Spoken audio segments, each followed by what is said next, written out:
Om Swastiastu, Namo Buddhaya, salam kebajikan, salam sejahtera, rahayu. Ketemu kembali dengan Mahameru Kalasa Channel. Baiklah, semeton umat sedharma yang pedanda cintai. Dalam kesempatan yang baik ini, melanjutkan di episode ke-6 ini tentang apa itu Adiksa Widikrama, apa itu Madhwijati, apa itu Matyang Raga, apa itu Mati Raga yang prosesnya di Pura Pusah. Sesuai dengan dasar sastranya, yaitu Manusa Pekerti, Widya Sastra, Catur Yuga yang dikeluarkan oleh Dinas Kebudayaan Provinsi Bali, menawa Dharma Sastra yang lain-lainnya. Kenapa prosesnya di Pura Pusah? Karena di Pura Pusah yang bersemayam yaitu Ida Sangyang Tri Yoda Dasa Sakti selaku Siwa Niskala, manifestasi dari Ida Sangyang Widi Wasa yang dipuput oleh Siwa Sekala, yaitu calon nabi untuk melaksanakan, yaitu Adiksa Widikrama untuk mematikan, untuk nyomyo yang namanya Satripu, Sabda Timira, dan Sat Atatayi.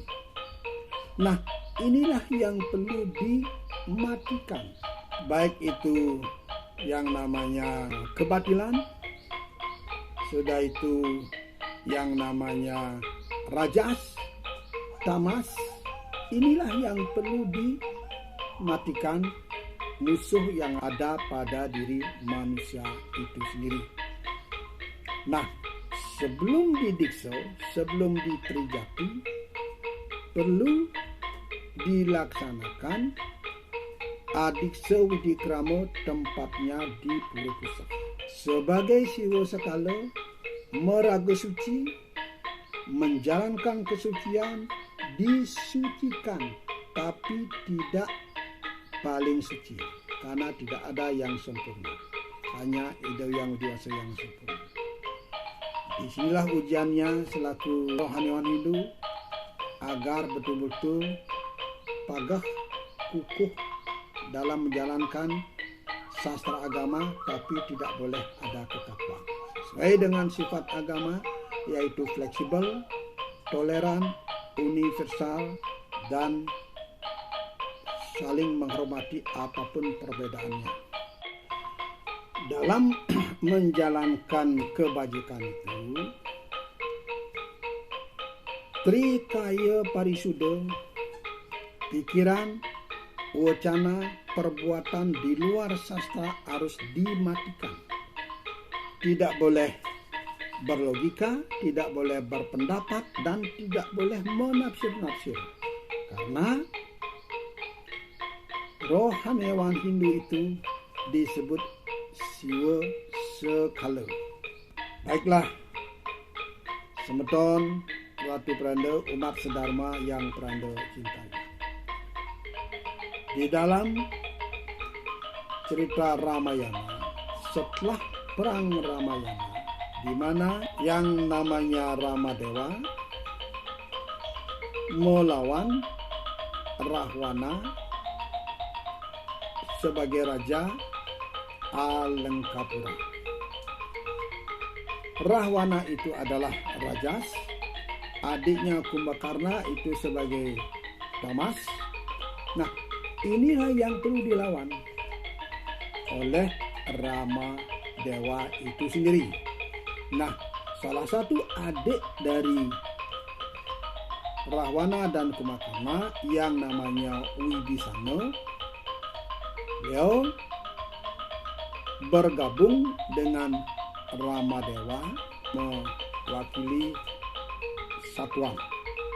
Nah, setelah perang Ramayana itu, Ramadewa melaksanakan upacara kemenangan. Dalam hal itu, waktu itu beliau tidak mau mempergunakan wiku pedanda rohaniawan Hindu pada waktu itu di lingkungan kota, karena beliau menganggap wiku rohaniawan Hindu pedanda di lingkungan kota sudah banyak terkontaminasi karena keduniawian, karena kepentingan sesaat. Maka dari itu beliau mengutus beberapa orang untuk menemui Begawan Wasisto yang tinggal di tengah hutan, agar beliau mau muput upacara kemenangan yang dilaksanakan di dalam kerajaan itu sendiri.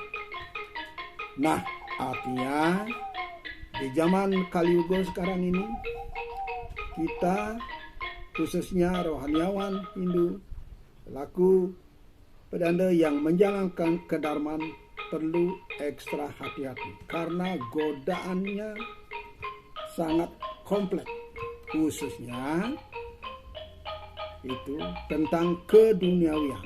Karena sekarang ini yang berkuasa yaitu ada 4. Yang pertama harta, yang kedua tahta, yang ketiga yang punya kepentingan, dan yang keempat ilmu kebatinan. Inilah sekarang yang sedang berkuasa di zaman Kaliuga. Nah, maka itu sebagai rohaniawan Hindu, kalau tidak siap dengan tantangan ini, akhirnya ikut terkontaminasi. Karena kalau rohaniawan Hindu terkontaminasi, akhirnya luluh dengan 4 hal yang tadi Ratu Prananda sebutkan itu. Dunia akan rusak, dunia menjadi paceklik. Karena di zaman Kaliuga itu siapa yang menjalankan kebenaran, godaannya luar biasa, tantangannya sangat-sangat luar biasa, sangat kompleks. Itu karena di zaman Kaliuga ini lebih banyak orang itu untuk mengikuti yang kurang baik, yaitu kebatilan itu sendiri. Nah, sebagai rohaniawan harus betul-betul fokus dalam menjalankan, yaitu disebut menjalankan panah Pasupati, yaitu panahnya Arjuna. Di dalam melaksanakan dharma agama itu harus dengan jujur, menjalankan kebaikan, kebenaran, dan kemuliaan itu sendiri harus betul-betul jujur. Karena kalau ini lepas dengan kedarman itu sendiri, lepas dari siwa sesana kewikon, dan lepas dari sastra dalam menjalankan agama, budaya, adat, dunia akan menjadi paceklik. Umat sedharma yang Prananda cintai. Itulah yang bisa Ratu Prananda sampaikan dalam episode ke-6 ini. Berlanjut ke episode ke-7. Kurang lebih mohon maaf. Tutup Ratu Prananda dengan Pramo Santi. Om Santi, Santi, Santi. Om.